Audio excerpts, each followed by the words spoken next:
তৃণমূলে মমতা বন্দ্যোপাধ্যায়ের আয়ু শেষ, নতুন চেয়ারপারসনের নাম জানিয়ে চলে গেল নির্বাচন কমিশনের কাছে চরম চিঠি। আমি গতকাল রবিবারই বলেছিলাম, আর কয়েকটা দিন বলেছিলাম খুব তাড়াতাড়ি তৃণমূলের হ্রাস মমতা বন্দ্যোপাধ্যায় তথা কালীঘাট থেকে চলে যাবে। খুব তাড়াতাড়ি মমতা বন্দ্যোপাধ্যায় সর্বহারা হয়ে যাবেন। সেই ইঙ্গিত মিলে গেল 24 ঘন্টার মধ্যে। মমতার জায়গায় কে হবেন তৃণমূলের নতুন সুপ্রিমো সেটাও পাকা হয়ে গেছে।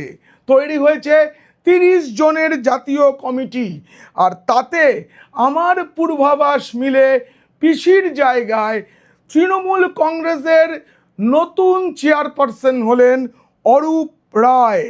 এবং তাতে যে 30 জনের কমিটি তৈরি হয়েছে এবং বাকি কমিটি পরে তৈরি হবে বলে জানানো হয়েছে, তাতে ভাইপো বাবু অভিষেক বন্দ্যোপাধ্যায় পূর্ব ঘোষণা মতো আমি যেমনটা বলেছিলাম তেমনভাবেই চাকর বাকরের পর্যায়ে পৌঁছে যেতে চলেছেন। আর এই যে পুরো গোটা কাজটা হলো নির্বাচন কমিশনের এক প্রাক্তন কর্তার উপস্থিতিতে কাগজপত্র এমনভাবে তৈরি করা হয়েছে যে কোনোভাবে কোনো আশার আলো নেই পিসি ভাইপোর জন্য। আর এই যে গোটা কাজটা কিভাবে তৃণমূলের কর্তৃত্ব নিয়ে নেওয়া যায় সেই কাজটা সহজ করে দিয়েছেন স্বয়ং মমতা বন্দ্যোপাধ্যায়। কিভাবে জাতীয় নির্বাচন কমিশনের নিয়ম নীতির তোয়াক্কা তিনি করেননি সেই প্রমাণও আজ আপনাদের আমি দেখাবো। এই প্রতিবেদন ভালো লাগলে অবশ্যই সাবস্ক্রাইব করবেন। পিনাক্কি বলছে প্রচুর প্রচুর সাবস্ক্রাইব মানে এই গুরুত্বপূর্ণ খবর অনেক বেশি মানুষের কাছে পৌঁছে যাবে। এখন জানুন কিভাবে তৃণমূল কংগ্রেস যখন বাজেট নিয়ে, নতুন সরকারের বাজেট নিয়ে সকলে শোরগোল করছেন, সেদিকে সকলের মন, সেই দিন সেই সময়ে কিভাবে তৃণমূলের হ্রাস অন্যদিকে চলে গেল, আর কিভাবে তাতে মমতাই সাহায্য করলেন সেটা জানতে দেখুন ও শুনুন পিনাক্কি বলছে। মমতার প্রাণের ধন ঘাসফুল প্রতীক এবং দল দুটি হাতছাড়া হয়ে গেল। হ্যাঁ, হাতছাড়া হয়ে গেল। যেভাবে কাগজপত্র তৈরি হয়েছে তাতে আদালতে গেলেও তৃণমূলের কর্তৃত্ব মমতা বা ভাইপো ফিরে পাবেন না। সোমবার বাজেট পেশের পর যখন এই নতুন সরকার কি কি দিল এসব নিয়ে কাটা ছেঁড়ায় সকলে ব্যস্ত, ঠিক তখনই তৃণমূলের বিদ্রোহী পরিবারের বিধায়কেরা প্রায় সকলেই বাসে চেপে চলে যান নিউ টাউনের একটি দামি হোটেলে। সেখানে চলে মিটিং, সেখানে বিভিন্ন জেলা থেকে তৃণমূলের সাংগঠনিক নেতারাও আগে থাকতে উপস্থিত ছিলেন। সেই শখানেক নেতার উপস্থিতিতে তৈরি হয় তৃণমূলের আলাদা করে জাতীয় কমিটি, যাতে 30 জনের নাম রয়েছে। বাকি কেমন হবে কমিটি, কে কোন পদে বসবে সেটা খুব তাড়াতাড়ি নির্বাচন কমিশনকে জানানো হবে বলেও চিঠি দেওয়া হয়েছে। এই যে চিঠিটার একেবারে কাগজের চিঠি হয়তো কয়েকদিন পরে দিল্লিতে গিয়ে পৌঁছবে, কিন্তু ফ্যাক্স এবং ইমেল মারফত ইতিমধ্যেই তা পৌঁছে গিয়েছে দিল্লির নির্বাচন সদনে। জাতীয় কমিটিতে সভাপতি মানে মমতা যে পদে ছিলেন, চেয়ারম্যানের বদলে চেয়ারওম্যান না বলে তো চেয়ারপারসন বলা হয়, সেই চেয়ারপারসন বা সভাপতি হলেন অরূপ রায়, যে সম্ভাবনার কথা আমি 24 ঘন্টা আগেই আপনাদের বলেছিলাম। আমি তো বললাম নির্বাচন কমিশনে ইতিমধ্যেই সব জমা পড়ে গেছে। নিচে সই করেছেন প্রায় সব বিদ্রোহী বিধায়ক এবং জেলা থেকে আসা শখানেক সাংগঠনিক নেতা। এটাই কমিশনের নিয়ম। কোনো দলের প্রতীক, সম্পত্তি এবং দলের হ্রাস নিয়ে নেওয়ার জন্য যেটা প্রয়োজন সেটা হচ্ছে নির্বাচিত যে জনপ্রতিনিধিরা আছেন, বিধায়করা আছেন, তাদের সংখ্যাগরিষ্ঠ মানে 2/3 প্রয়োজন, তার অনেক বেশি বিধায়কের সই হয়েছে। এছাড়াও নিয়ম সাংগঠনিক স্তরে যারা আছেন তাদের সই, তেমন সইও প্রায় 50টি রয়েছে ওই চিঠিতে। আর যেখানে সকলে মেনে নিয়েছেন যে অরূপ রায়ের নেতৃত্বেই হবে এই নতুন তৃণমূল। বন্ধুরা, মানে আজ বাজেটের দিনে সকলেই ভাবছেন যে 20% ডিএ বেড়েছে রাজ্য সরকারি কর্মীদের, মোট 38% ডিএ পাবে। সিভিক ভলেন্টিয়ার থেকে হোমগার্ড, আশা কর্মী থেকে বাকি যারা চুক্তিভিত্তিক কাজ করেন, বাসের কন্ডাক্টর, সকলের জন্য সুখবর রয়েছে, বেতন বেড়েছে। কিন্তু সেই দিনে সব থেকে বেশি দুঃসংবাদটা কালীঘাটে পিসি ভাইপোর কাছে সব থেকে দুঃখের খবর। কারণ যেভাবে কাগজপত্র রেডি হয়েছে, আমি আগেও বলেছি, কোনোভাবে ফেরত পাওয়ার সুযোগ নেই। এখন পরিস্থিতি যেদিকে এগোবে এবং এই যে নতুন কমিটি, তারা এমনভাবে সব কিছু পরিচালনা করতে চাইবে, এটা ঠিক হয়েছে বৈঠকে, যে পিসিমণি রাজনীতি ছেড়ে দিতে বাধ্য হবেন এবং ভাইপোকে সাংসদ পদটাও ছেড়ে দিতে হবে। এটাই তো বলছে ভারতের দল ভাঙার ইতিহাস। আমি আগেই এ নিয়ে আলোচনা করেছি, তবু আজকে আবার বলতে হবে যে তৃণমূলের যে দলীয় সংবিধান, তার মধ্যেই তৃণমূলের মৃত্যু লুকিয়েছিল। আর মমতা বন্দ্যোপাধ্যায়ের যে ঔদ্ধত্য, ভাইপোর থেকেও বেশি একটা বিষয় ঔদ্ধত্য, তিনি সংসদীয় রীতিনীতি যেমন মানেন না, তেমনি জাতীয় নির্বাচন কমিশনের রীতিনীতি মানেন না। তার কাছে কোনো তৈরি করা কাগজপত্র নেই। তিনি শেষ যে কমিটি বানিয়েছিলেন, সেই কমিটির বেশিরভাগ লোক এখন বিদ্রোহী শিবিরে, কিন্তু নতুন কমিটির কাগজ পৌঁছয়নি। ফলে তার আগে নতুন কমিটি অরূপ রায়ের নেতৃত্বে যেটা তৈরি হলো, সেটাই স্বীকৃতি পেয়ে যাবে। আমি আপনাদের দেখাবো সেসব প্রমাণ, যে কিভাবে তৃণমূল নীতি ভেঙেছে। জাতীয় নির্বাচন কমিশনের যে নিয়ম, সেসব নিয়ম কি করে ভেঙেছে আমি দেখাবো। দেখুন, প্রত্যেকটা দলের একটা সাংগঠনিক কাঠামো আছে। সেই কাঠামো অনুযায়ী দলের প্রতিষ্ঠাতা থেকে শুরু করে সেই দলের সাধারণ সম্পাদক, কোষাধ্যক্ষ যেই থাকুন, তারা কি করেন, তারা ওই কাঠামো অনুযায়ী দল পরিচালনা করেন। কিন্তু যদি দেখা যায় সংখ্যাগরিষ্ঠ সদস্য কাউকে দলনেতা নির্বাচন করছেন, তখন সেই কাঠামো ভেঙে যায়। সংসদের মানে সংগঠনের যে সংবিধান, তার কাঠামো মেনে নতুন নেতাই প্রধান হয়ে যান। রাজনৈতিক দলের রাস্তা তার হাতে চলে যায়। কে দলের প্রতিষ্ঠাতা সদস্য, কে প্রধান পরিচালক, সেটা বিবেচ্য হয় না। দেখা হয় ওই প্রতিষ্ঠাতা সদস্য বা যিনি এতদিন পরিচালনা করছেন, তার পাশে সংখ্যাগরিষ্ঠ সদস্যরা আছে কিনা, কিন্তু সেটা আমরা জানি নেই। এদিকে লোকসভার 20 জন সাংসদ তো আগে থাকতেই একটা নতুন দলে যোগ দিয়ে দিয়েছেন, সেখানেও সংখ্যালঘু হয়ে গেছে তৃণমূলের। কিন্তু তৃণমূলের একটা প্রমাণ দেখাই আপনাদের, আপনারা দেখলে অবাক হয়ে যাবেন। আপনারা স্ক্রিনে দেখুন, তৃণমূলের ওয়েবসাইটে এখন দেখানো হচ্ছে দলের 9 জন সাংসদ রয়েছেন লোকসভায়। একদম শেষের দেখুন, হলুদ এবং লাল দিয়ে মার্ক করা রয়েছে ডক্টর শর্মিলা সরকারের নাম। এই শর্মিলা সরকার বিদ্রোহীদের পক্ষে। তিনি হয়তো এনডিএকে সমর্থনের পর এই নতুন দলের হয়ে এনডিএর মন্ত্রিত্বও পেতে পারেন, এমন জল্পনা শোনা যাচ্ছে। কিন্তু তৃণমূলের যে অফিসিয়াল ওয়েবসাইট, মানে পিসি ভাইপো তৃণমূলের, সেখানে এখনো ডক্টর শর্মিলা সরকারের নাম রয়েছে। অন্যদিকে যদি আমরা বিধানসভার যারা সদস্য, তৃণমূলের 80 জন সদস্য, সেই তালিকাটা একবার দেখুন। সেই তালিকার পুরোটা আমি দেখাচ্ছি না, শুধু প্রথম পাতাটা। সেখানে শোভনদেব চট্টোপাধ্যায় আছেন, তিনি নয়না বন্দ্যোপাধ্যায়, স্বামী তো গেছেন, নয়না বন্দ্যোপাধ্যায় কি আদৌ তৃণমূলের সঙ্গে আছেন? কিন্তু তার নাম ছবি আছে। ফিরহাদ হাকিম, তিনি মেয়র পদ ছেড়েছেন, তিনি বিদ্রোহীদের দলে নাম লিখিয়েছেন। এই যে দল ভাঙার চরম চিঠি, সেই বৈঠকে ফিরহাদ হাকিমও হাজির ছিলেন, তার নামও রয়েছে। শিউলি সাহা, কুণাল ঘোষেরটা তো থাকবেই। তিনি সত্যি করে এখন একমাত্র তৃণমূলের বিধায়ক যিনি পিসি ভাইপোতেই আছেন এখনো। তিনি আমার দলনেত্রী, উনি আমার সেনাপতি বলছেন না। সেনাপতিকে আজকাল কটাক্ষ করছেন, বলছেন যে তুমি লেবু কচলে তেতো করো না, এসব বলছেন, বিদ্রোহ আছে, কিন্তু দলে অনুগত। কিন্তু ঋতব্রত বন্দ্যোপাধ্যায়, যাকে তৃণমূল সাসপেন্ড করেছে, বর্তমানে বিধানসভার অধিবেশন শুরু হয়ে গেছে, তিনি বিরোধী দলনেতা। শোভনদেব চট্টোপাধ্যায় নন। শোভনদেব চট্টোপাধ্যায়ের ওই মামলা যাতে দ্রুত শুনানি হয় তার জন্য অনেক কিছু করা হয়েছিল, আদালত শোনেনি। সেই ঋতব্রত বন্দ্যোপাধ্যায়ের ছবি সহ নাম এখনো তৃণমূলের বিধায়ক তালিকায় রয়েছে। কি করে থাকে?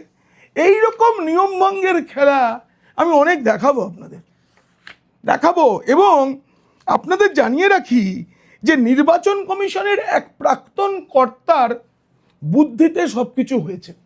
তিনি খুঁটি নাটি ঠিক করে দিয়েছেন, কেমন করে চিঠি হবে, কি থাকবে কি থাকবে না, কমিশনের কোন আইনে কি বলা রয়েছে। কারণ কমিশনের 10 নম্বর ধারা মেনেই এই ভাঙন। আমি সেই ধারার কথা আগে বলেছি, আজও ছোট করে বলবো। তো সব কিছু এমন করে করা হয়েছে যে কিছুতেই ফেরত পাওয়ার উপায় নেই। মহারাষ্ট্রে যেটা হয়েছিল তা দলত্যাগ বিরোধী আইনের 10 নম্বর ধারা মেনে হয়েছিল, শিবসেনার ভাগ। পরে এই নিয়ে মামলা হলেও ওই প্রতীক সংখ্যাগরিষ্ঠ বিদ্রোহীরাই পেয়ে যান, দলের মালিকানা সম্পত্তি সব। এখন সেই 10 নম্বর ধারা মেনেই তৃণমূলের প্রতীক সম্পদ সব পেয়ে যাবে বিদ্রোহীরা, যার নেতা অরূপ রায়। এই অরূপ রায় 2011 থেকে খুব বিশ্বস্ত ভাই। তৃণমূল তো, তার বিশ্বাসের মর্যাদা কতটুকু সেটা আপনি আলাদা। এখানে এই যে তৃণমূল ভেঙে আলাদা দল হয়েছে, এর জন্য আমাদের খুব একটা আনন্দ পাওয়ার কিছু নেই, কিন্তু পিসি ভাইপো তাদের ঔদ্ধত্যের শিক্ষা পাচ্ছেন, এটার জন্যই আনন্দের, আর কোনো কারণ নেই। এরা ভালো তৃণমূল নয়। অরূপ রায়ের বাড়ির গুদাম থেকেও অনেক কিছু উদ্ধার হয়েছে। যাই হোক, এই অরূপ রায়ের নেতৃত্বে 30 জনের কমিটি, অরূপ রায় 11, 16, 21 এবং এবারও অরূপ রায় জিতেছেন। আমি এর আগে বলেছিলাম যে ফিরহাদ হাকিম নয়, অরূপ রায়ের দিকেই বেশি সম্ভাবনা, সেটাও মিলে গেছে। মনে রাখতে হবে, মমতা যাই মনে করুন, কোনো রাজনৈতিক দলের প্রতীক কোনো পারিবারিক সম্পত্তি হতে পারে না, কোনো ব্যক্তি বিশেষের ট্রেডমার্ক হতে পারে না। তিনি যাকে মনে করবেন তাকে রাখবেন, যাকে পারবেন বহিষ্কার করবেন, এটা হতে পারে না। এই যে ঋতব্রতদের বহিষ্কার করা হয়েছে, তার নিয়ম মেনে হয়েছিল, তার কাগজপত্র সব ঠিক আছে তো তৃণমূলের খাতায়? সম্ভবত নেই। মুকুল রায় বেঁচে থাকার সময় একবার বলেছিলেন যে তৃণমূলের শৃঙ্খলা রক্ষা কমিটির যে খাতাটা, তার অনেক সাদা পাতা রেখে দেওয়া হয়। যখন দরকার পড়ে একটা বড় অন্যায় কেউ ফেসে গেছে, তখন পেছনের ডেটে ওই সাদা পাতায় লিখে দেওয়া হয়, অমুক সালের অমুক তারিখে এই নেতাকে আমরা বহিষ্কার করেছিলাম, অতএব তিনি অপরাধী, মমতা বন্দ্যোপাধ্যায় সততার প্রতীক। এইসব কায়দা তৃণমূল করে, দীর্ঘদিন ধরে করে। কিন্তু কংগ্রেসের যে সংবিধানকে নকল করে তৃণমূলের সংবিধান তৈরি হয়েছিল, তাতে দলের চেয়ারপারসনকে সরিয়ে দেওয়া যায় সংখ্যাগরিষ্ঠরা চাইলে। এটা একদম তৃণমূলের 2026 সালের মার্চ মাসে, মানে চলতি বছরেই যে সর্বশেষ সংশোধিত সংবিধান, তার মধ্যেই রয়েছে সংখ্যাগরিষ্ঠের মতেই সব হবে। এটি একটি গণতান্ত্রিক দল। পিসি ভাইপো চালায়, তাদের হুইপে সব চলে, কিন্তু গণতান্ত্রিক দল তো। এখানেই তো মৃত্যু বীজটা রয়ে গেছিল। তাই এতদিন প্রতিষ্ঠাতা বলে দাবি করা মমতা বন্দ্যোপাধ্যায় এখন প্রাক্তন তৃণমূল নেত্রী। এই প্রতীকটা ফ্রিজ হয়ে যাওয়ার পর তিনি সেটা ব্যবহারও করতে পারবেন না। প্রাক্তন তৃণমূল সুপ্রিমো, বর্তমান দাবিদার অরূপ রায়, তার প্রতীক তো ঘাসফুলি হবে। এই যে কমিটিটা হয়েছে না 30 জনের, এবং বলা হয়েছে একটা নতুন পদাধিকারীদের তালিকাও খুব তাড়াতাড়ি তৈরি করা হবে, কোষাধ্যক্ষকে ইত্যাদিকে, আর অনেক কিছু আইনি বিষয় রয়েছে, সেগুলো পরে হবে। সেই যে তালিকা, তার কোথাও পিসি ভাইপোর নাম দূরের কথা, ছায়াটুকু নেই। তাদের কাছাকাছি যারা আছে, মানে ওই দুটোকে গ্রহ ধরা হলে তার পাশে যে বৃত্তে যারা ঘোরেন, তাদের কারো নাম নেই। আর কমিশন যদি অরূপ রায়দের স্বীকৃতি দিয়ে দেয়, যেটা দেবেই, আইন অনুযায়ী দেবে, তখন দলের সাংসদ হিসেবে অভিষেক বন্দ্যোপাধ্যায়কে অরূপ রায়ের কথা মতো চলতে হবে। তিনি যাকে সমর্থন করতে হুইপ জারি করবেন তাকে দিতে হবে, না মানলে দল থেকে তাকে সাসপেন্ড করে দেওয়া হবে, না পোষালে চলে যাও, এটা বলে দেওয়ার অধিকার থাকবে। মনে রাখতে হবে, তৃণমূলের যে 20 জন সাংসদ চলে গেছেন তারা অন্য দলে, তারা আবার এই দলে ফিরে আসতে পারেন, সেই আইনি সুবিধা আছে। তারা আবার এই মূল তৃণমূলে ফিরে আসতে পারেন। এখন তো তৃণমূল 3 ভাগ, এক ভাগে পিসি ভাইপো এবং তাদের আশপাশের কুণাল ঘোষ, শোভনদেব চট্টোপাধ্যায়, চন্দ্রিমা ভট্টাচার্য, এই কয়েকজন আছেন। আর বাকি যারা আছেন বলে দাবি করা হয়, জ্যোতিপ্রিয় মল্লিক রাজনীতি ছেড়ে দিয়েছেন, রাজীব ব্যানার্জি রাজনীতি ছেড়ে দিয়েছেন, স্নেহাশিস চক্রবর্তী, কেউ নেই। আর বাকি কিছু কিছু জেলে আছে। এই যারা জেলে আছেন তাদের মতামতটা জানা যাচ্ছে না, তারা তৃণমূলে নেই, তারা জেলে আছেন। তাহলে জেলে তৃণমূল, কালীঘাটে তৃণমূল, আর ওদিকে অন্য দলে চলে যাওয়া তৃণমূল এমপি। কিন্তু বাকি যেটা রইল এটাই মূল তৃণমূল আইনত। ফলে এই হুইপ মানতে গিয়ে ভাইপো বাবু কিন্তু কেটে যাবেন। তিনি তো আলালের ঘরের দুলাল, তিনি তো মাটিতে পা রাখেননি, এবার থেকে রাখতে হবে, চাকর বাকর হয়ে থাকতে হবে অরূপ রায়দের। আঞ্চলিক দলের সর্বভারতীয় সাধারণ সম্পাদক, আর তো তিনি বলতে পারবে না। এই যে দলের প্রতীক ও সম্পত্তির অধিকার নিয়ে নির্বাচন কমিশনের কিছু নির্দিষ্ট নিয়ম আছে।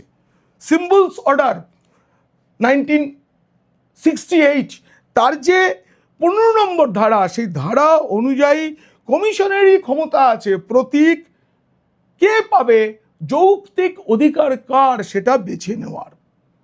এক্ষেত্রে সব থেকে বেশি প্রাধান্য পায় এমপি, এমএলএ ও দলীয় সংগঠনগুলির সিংহভাগ নেতারা কোন পক্ষে রয়েছেন। এবার এই তৃণমূলের যে 8 জন সাংসদ বেঁচে রয়েছেন, তারা সকলেই তৃণমূলের পক্ষে, এমন দাবিটা করা যাবে না। তারা অন্য দলে চলে যাননি, 20 জনের সঙ্গে যাননি, কিন্তু তারা কোথাও বলেননি যে আমি পিসির সঙ্গে আছি, আমি ভাইপোর নেতৃত্ব মেনে নিচ্ছি।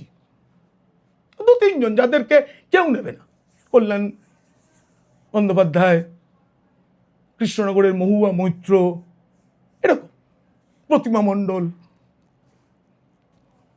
আর তৃণমূলের 1000 কোটি টাকারও বেশি সম্পদ রয়েছে, সেটাও কিন্তু চলে যাবে এই বিদ্রোহীদের হাতে। কারণ যার হাতে প্রতীক, সব কিছু তার, যত পার্টি অফিস আছে। এবং তৃণমূলের যে মূল ঠিকানা, মমতা বন্দ্যোপাধ্যায়ের বাসভবনের ঠিকানাটাই তৃণমূলের ঠিকানা, এটাও বদলে যাবে। কালীঘাটের দল আর বলাই যাবে না। দেখুন, যেদিনকে বিধানসভার পরিষদীয় দলটা ভেঙে গেল, সেদিন মমতা বুঝতে পেরেছিলেন এরকম কিছু হতে পারে, তাই রাজ্যের সব কমিটি তিনি ভেঙে দিয়েছিলেন, কাউকে পদত্যাগের সুযোগই দেননি। এরপরে তিনি একটা কমিটি তৈরি করলেন, তার সেই কমিটিতে আবার অভিষেক বন্দ্যোপাধ্যায়কেই সাধারণ সম্পাদক রাখলেন, রেখে যুগ্ম করলেন ডেরেক ও দোলা। এই যে দোলা সেনকে এবং ডেরেককে তিনি করলেন, এটা কিন্তু মানে জাস্ট নাম দেখানো, পদে দিয়েছে। কারণ অভিষেক ব্যানার্জির কথার বাইরে এরা কথা বলবেন, এটা ভাবা যায় না। এরপরে তিনি কি করলেন, চন্দ্রিমা ভট্টাচার্যকে রাজ্য সভাপতি করলেন, জাতীয় কর্ম সভাপতির সহসভাপতি হয়ে গেলেন সুব্রত বক্সী। এরপরে এই যে সহ সভাপতি সাজদা আহমেদ, মমতা ঠাকুর, নয়না বন্দ্যোপাধ্যায়, সাথী খন্দকার, এই যে নামগুলো রয়েছে, এই নামগুলোর যে তালিকা তৈরি করলেন, কমিশনে পাঠিয়েছিলেন মমতা বন্দ্যোপাধ্যায়। যদি পাঠিয়েও থাকেন, এই তালিকার আর কোনো মূল্য নেই। কারণ এই যে তালিকা, এদের মধ্যে অনেকেই ইতিমধ্যে দল ছেড়ে দিয়েছেন। অন্য দলে নাম লিখিয়ে ফেলেছেন। যুব তৃণমূলের তো শেষ কমিটি, তাতে সায়নী ঘোষ সভাপতি, রাজ্য সভাপতি।